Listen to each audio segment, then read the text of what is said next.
Annyeonghaseyo, Giminamieyo, meu nome é Guilherme Silveira e hoje eu vou continuar desenvolvendo alguns projetos com inteligência artificial e entendendo quais são as limitações dela hoje em dia, explorando o que a gente precisa aprender da computação agora que a inteligência artificial ajuda a gente bastante com o código baixo nível, né? Então o que eu preciso entender e aprender de computação? Bora lá? Então, no meu último vídeo, eu tinha desenvolvido uma ferramenta, vamos dar uma olhadinha aqui, ó. Quando eu passava o mouse, eu tinha um coleguinha, uma capivarinha matemática que me seguia. Então, quando eu venho para um canto com o mouse, ela me segue. Quando eu vou para o outro canto, ela me segue também. Então, essa capivarinha, ela é baseada numa animação que eu gostava, quando eu usava o Windows, acho que de 3, 3.1. E é isso, é uma capivarinha fofinha que segue. Do último vídeo para cá, eu comentei que eu ia pedir para gerar mais 9 bichinhos. Por quê? Porque o processo de geração das imagens é um processo que demora muito tempo e eu não ia conseguir fazer aqui rapidamente, né? Então, esse processo envolve gerar as imagens. Aí você fala, mas Guilherme, gerar uma imagem, eu vou numa ferramenta qualquer, até o próprio ChatGPT, ou o próprio Cloud, ou qualquer ferramenta de geração de imagem, e ela gera rapidinho para mim. Sim, é verdade, mas o processo aqui está acontecendo o quê? Aí a gente precisa entender como que funciona as imagens no computador. Uma coisa é eu gerar uma imagem estática, uma fotografia de um momento. Pensa no meu rosto agora fazendo uma pose, pensa no thumbnail que você viu, pensa, né, alguma imagem estática. Ela é uma imagem parada, ela é gerada uma única vez. Aqui eu não tenho uma imagem parada gerada uma única vez. Eu tenho uma capivarinha se mexendo. Então imagina que eu tenho 4 imagens, então eu tenho que entender o que é um frame, né? uma fotografia que faz animação. Por exemplo, eu tenho 4 que podem girar entre elas, né? O sprite, né? Cada um desses sprites, eu faço a animação entre eles, então eles têm uma sequência de imagens para serem geradas. E que tem inúmeras imagens, né? Então eu posso perguntar, para cada um dos bichinhos, quantas imagens, sprites, foram gerados. Aí a gente vai ter uma ideia de quantas foram geradas por bichinho. Então muda completamente a história. Não só isso. No processo de geração da imagem, a gente tem que entender que, poxa, numa animação em que o personagem está andando para a esquerda, mas de repente agora ele vai andar para a direita, então vamos ver isso acontecendo, ó, ele vira de lado, a gente não quer que ele simplesmente faça assim, de um frame para o outro. A gente quer que tenha uma transição. Então, a própria inteligência artificial hoje em dia percebe que, como o ser humano faria, criaria as imagens e olharia com o olho humano, com a visão humana, para ver se essa transição tá boa. E eu acho que a transição tá boa, tá? Me parece boa.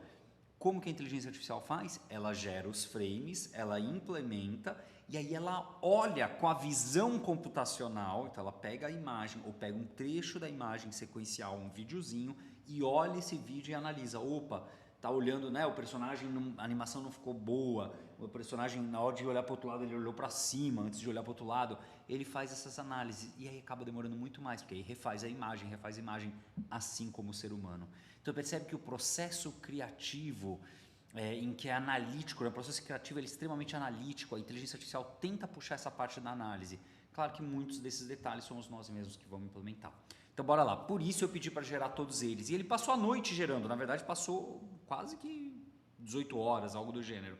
A gente pode ver que nas últimas 9 horas e meia trabalhou o tempo inteiro, tá? Gerando outros bichinhos que eu tinha pedido, sempre com a temática de temática matemática em algum acessório, bichinhos brasileiros, eu peguei alguns bichinhos, sugestões de animais brasileiros com o meu filho, diversos animais, e aqui que a implementação que ele decidiu foi de que se eu clicar da direita, então eu vou clicar da direita no bichinho, eu vim para uma onça pintada, depois eu clico da direita de novo, uma tartaruga, e aí tem um caramelo, um cachorro caramelo, um mico de leão dourado, um tucano, não lembro exatamente o tipo de tucano, um sabiá laranjeira, algum tipo de jacaré, também não lembro o nome do jacaré, um gato do mato, tem um nome oficial, né, para o gato do mato, o tatu, né, o tatu aqui, ó, é o tatu, não, tucanto, não é, o tucanto deve ser tatu canastra, será que é esse o nome? O serelepe, que é um tipo de, né, tô avacalhando, né, mas é um tipo de esquilo brasileiro. Então tem todos esses bichinhos que ele montou para mim, clicando da direita. Então repara que ele fez 57 quadros de animação, mais uma pose neutra, 16 direções de olhares e 14 espaços transparentes, que eu não sei o que é. 88 espaços, quer dizer, ele deve ter uma imagem zona, 11 por 8, por exemplo, e que tem 88 imagens, percebe? No total. Então, sprite sheet, uma página de sprites. Então, todo esse conhecimento, de alguma forma, ele ainda, né, ele ainda passa para a gente, ou ele influencia o processo criativo que eu me envolvi aqui. Eu falei, olha, eu quero os acessórios matemáticos, isso aqui. A gente pode pegar a descrição de cada um desses bichinhos. Legal? Então, está implementado. Foi isso que eu tinha pedido. O que eu queria agora é como é que eu vou fazer disponibilizar esse software aqui para outras pessoas nos seus próprios Mac, aqui, que no caso estou suportando Mac, possam utilizar. Então agora sim eu queria compartilhar com outras pessoas. Se eu não conheço, eu vou ter que perguntar, né, como eu poderia compartilhar esse projeto com outras pessoas para elas também instalarem seus bichinhos. Né? Eu poderia perguntar isso e ver as sugestões e seguir alguma sugestão. Faz sentido? Faz, mas a gente tem que lembrar que a gente precisa exercitar a parte do nosso cérebro criativa, exploradora, etc. Então, mesmo que ele dê sugestões, a gente sempre se questiona. Tá? Então, vamos ver o que ele sugere. Apesar que, independente do que a inteligência artificial sugerir, eu vou querer um site. Tá? Eu quero um site que as pessoas vão acessar e nesse site vai ter lá para baixar essa aplicação. A pessoa clica, baixa, instala e a vida segue. Tá bom? Então, é isso que eu vou querer fazer. Vamos ver, ó, ele está... Ele está vendo aí o que precisa. Ele está tentando decidir, né? Eu vou querer, como eu disse, um site. Então, eu já posso até preparar a mensagem. Vou querer um site onde as pessoas baixam a app com o bichinho principal, que é a capivara. Esqueci o nome dela.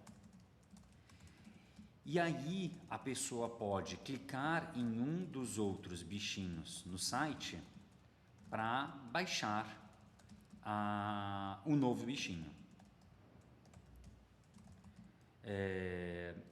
Mas não tem o clique da direita. Não vou fazer o suporte clique da direita. Só tem o bichinho atual, que a pessoa clicou no site. Tá? Eu só quero isso. Não quero vários bichinhos não, que nem eu fiz aqui. É só um. Ele sugeriu o Bichos do Brasil, que é esse aqui, e um arquivo.bichinho, que são os pacotes para cada um instalar. Tudo bem. Ao dar 2 cliques, o programa importa e instala. Como publicar? Vai gerar isso daqui, não precisa instalar, gera um binário. Tá vendo? Tem um monte de informação super técnica, porque eu perguntei como fazer isso. Né? Então, aplicativo notarizado, quer dizer, com certificado, não sei o que, etc e tal. Não vou conseguir fazer tudo isso nesse instante. Então, por enquanto, vamos mais simples, tá? Vou querer um site onde as pessoas baixam e a coisa segue. Legal? Então, isso daqui que eu vou querer fazer. Mais simples, direto ao ponto, vamos deixar ele fazer, deixar ela tocar enquanto isso. Enquanto isso, a gente olha o nosso outro jogo que eu estava desenvolvendo. Vou abrir aqui o meu jogo, será que eu consigo aqui clicar para ver? Consigo. Cliquei para ver e eu tenho o meu jogo, que era o meu, um equivalente de um Jazz Ball, né? Que era um jogo, eu vou colocar aqui o nome Gui, curiosamente é a minha primeira jogada agora, o de hoje eu vou jogar com o nome Gui, comecei o jogo, cliquei, quando eu clico eu vou separando em várias partes. E o meu objetivo é fechar uma boa parte da tela. Fica embaixo à direita, fica escrito meta da fase, aí, 75%. Próxima fase. Eu estou com 3.775 pontos. Eu percebi que faltou tempo, porque se não tem limite de tempo, é só demorar bastante que tudo bem. Ó, Gui, fiz os pontos aqui. Então tá faltando um limite de tempo. Deveria ser um limite de tempo por fase, não sei qual que seria a regra. Eu vou jogar solto, tá? Faltou um limite de tempo por fase.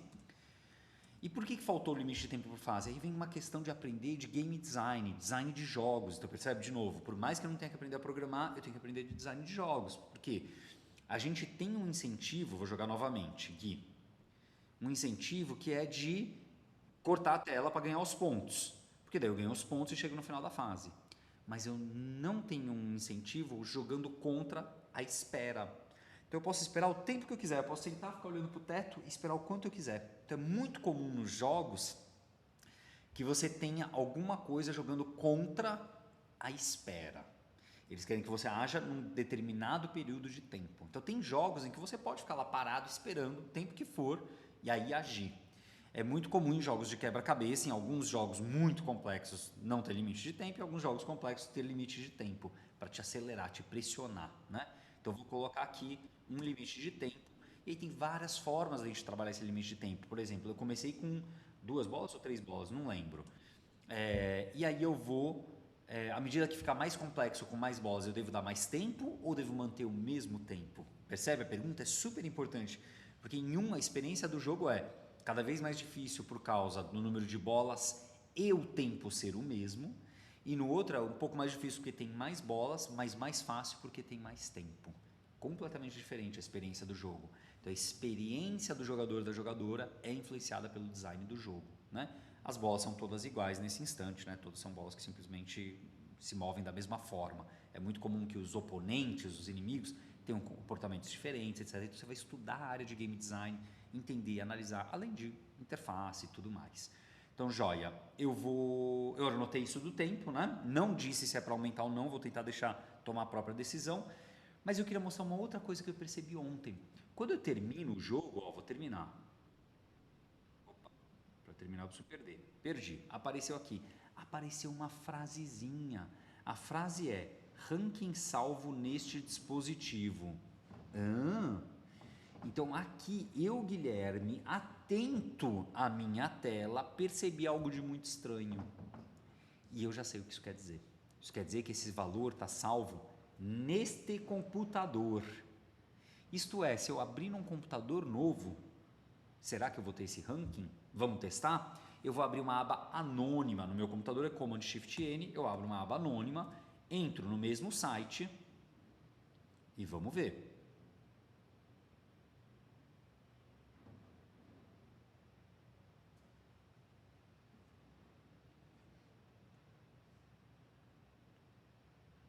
Entrou no site, vou colocar o meu nome, Joana, começar jogo. Vou fazer alguns pontos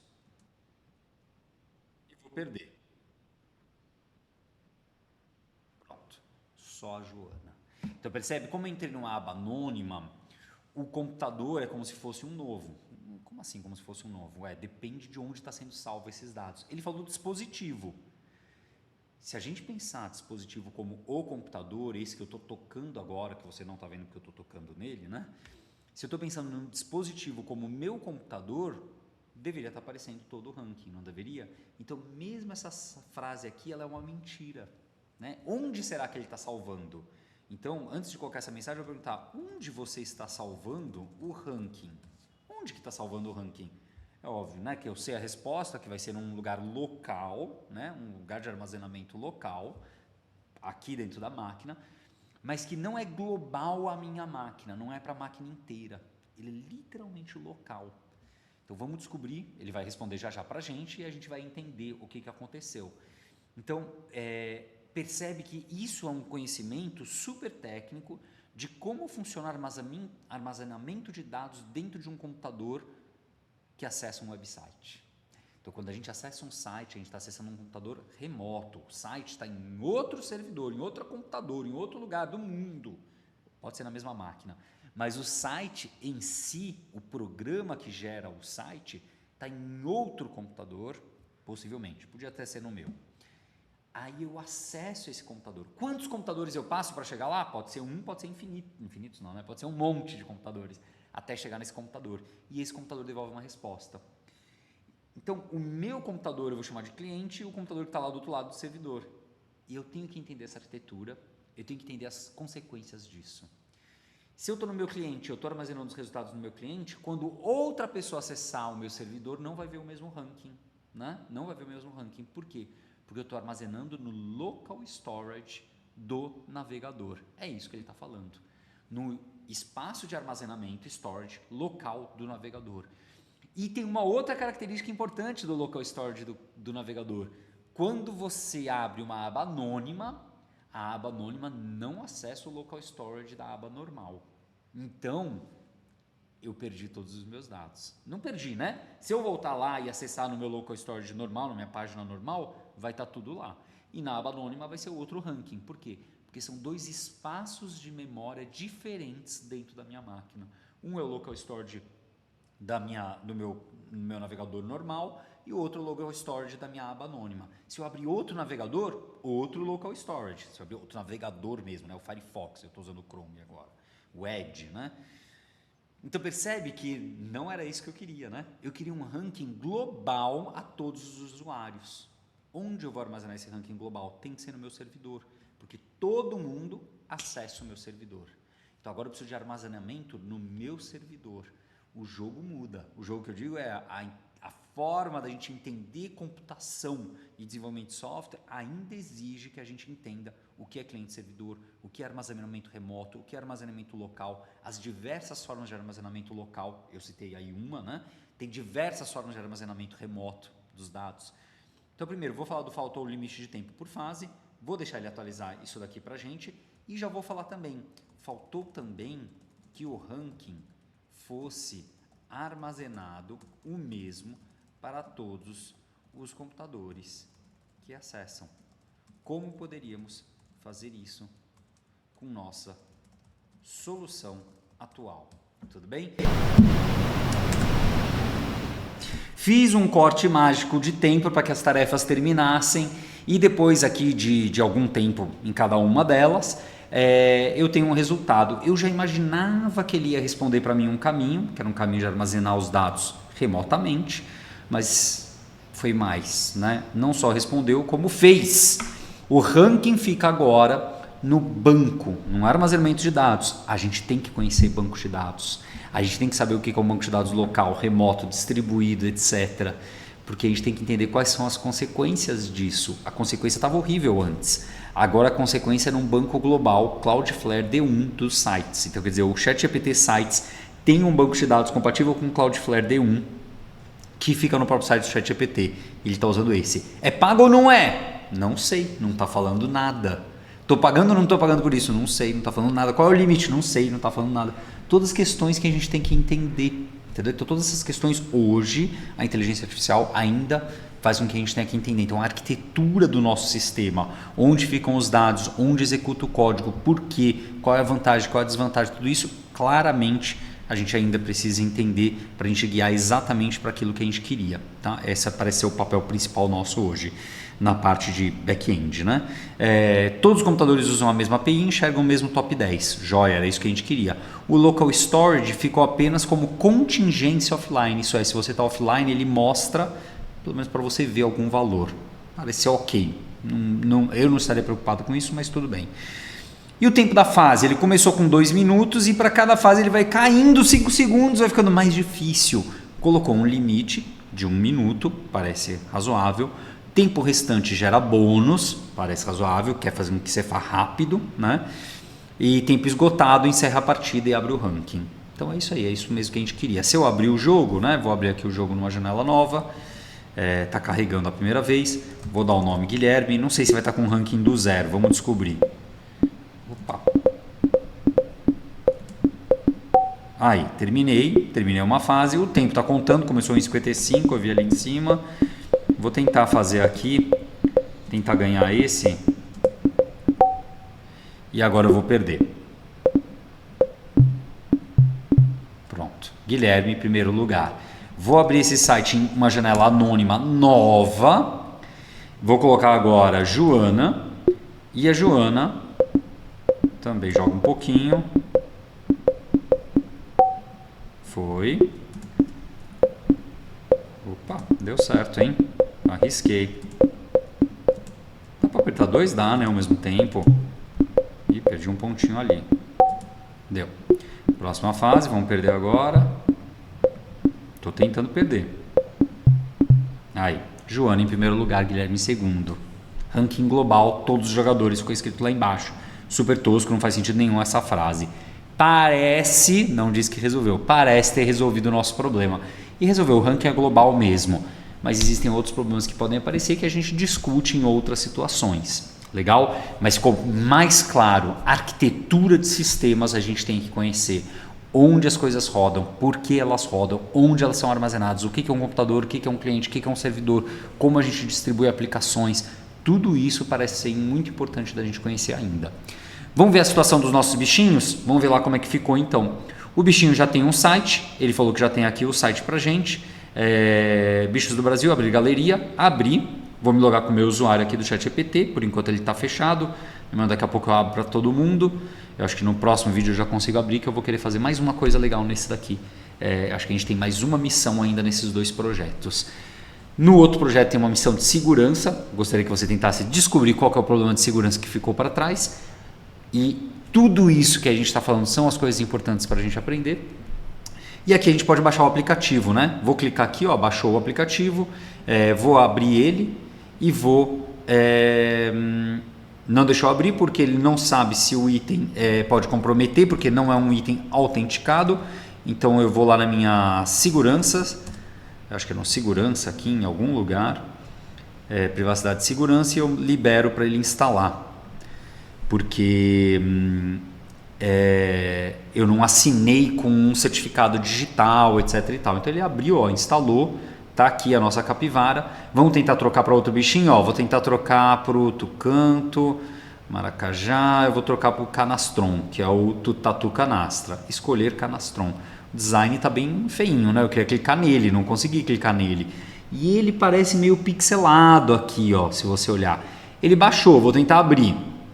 Abriu. Olha o canastrão aqui, ó, correndo aqui para mim. Tá funcionando. Trocou, né? Vou trocar o serelepe agora. Vou colocar o serelepe, vai baixar já já. Baixou. Já vou abrir o serelepe e já tô com o serelepe aqui para mim. Legal. Então eu consigo baixar os personagens que eu quero. Tá meio pixelado, sim, né? O texto, quer dizer, o copy da página. Então quem pensa em marketing, quem pensa em design, quem pensa em UX, quem pensa em acessibilidade, todas as questões super importantes. Como é que fica isso no mobile? Não tenho ideia. Vamos testar aqui, ó. Vou testar no mobile. Inspecionar. Já está aqui na configuração de mobile. Ó, ficou assim o meu site. Parece razoável. Lembrando que eu não vou instalar no celular porque não suporta celular. Mas a página ficou razoável. Legal? Então a gente está com isso funcionando. Aqui também eu vou querer melhorar. Eu vou querer criar um outro esquema que a gente vai saber quem é o usuário. Vai gerar opções novas, vai ser bem legal a opção que eu vou querer trabalhar. Então eu vou querer coisas mais inteligentes nesse site e no outro eu tenho questões de segurança. Então percebe que a inteligência artificial consegue criar para a gente sites, consegue armazenar dados remotos, armazenar dados locais, criar aplicativos. Depois no futuro a gente vai criar aplicativo também mobile. Consegue fazer tudo isso, mas todas as arquiteturas, todas as habilidades, toda a acessibilidade, todo o pensamento do produto é importante que fique com a gente. E é claro, né, essa é a minha especialidade, é a especialidade da empresa que eu fundei, cofundei, né, a Alura. A gente tem os cursos da Alura que vão focar em ensinar essas questões de inteligência artificial e como criar produtos com todas essas visões através da inteligência artificial, além dos nossos cursos na Startse de inovação e na FIAP de faculdade. Legal? Então te vejo por lá nos nossos cursos ou te vejo por aqui numa próxima aventura. Até a próxima.